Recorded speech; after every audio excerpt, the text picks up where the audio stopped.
చూడాలి కదా, ప్రజలందరూ చూడాలి. అబ్బో కారు ఎన్ని లక్షలు, 15 లక్షలు, 20 లక్షలు, అబ్బో దాన్ని బట్టి నీ డబ్బు ఎంత, నీకు బంగారం ఎంత, నీ బ్రతుకెంత అని ప్రజలు అంచనా వేయడానికి ఎన్నో ఆలోచనలు మానవుడికి ఉంటాయి. వస్తూ కాస్త కొద్ది డిస్టెన్స్లోనే 2 లారీల మధ్యన వాళ్ళు గుజ్జైపోయారు. క్రైస్తవ చెప్పండి, హల్లెలూయా చెప్పండి. నేను ఎందుకు ఇది వాక్యం చెప్తున్నానంటే, ఏదైనా జరగవచ్చు, దేవుడు నీకు లేకపోతే నిన్నెవరు రక్షించేవాడు. మొత్తం ఫ్యామిలీ ఫినిష్.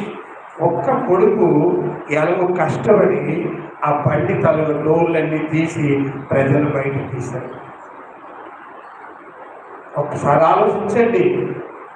ఆలోచించండి, నీకు దేవుడు లేకపోతే నీ పరిస్థితి ఏముంటుంది?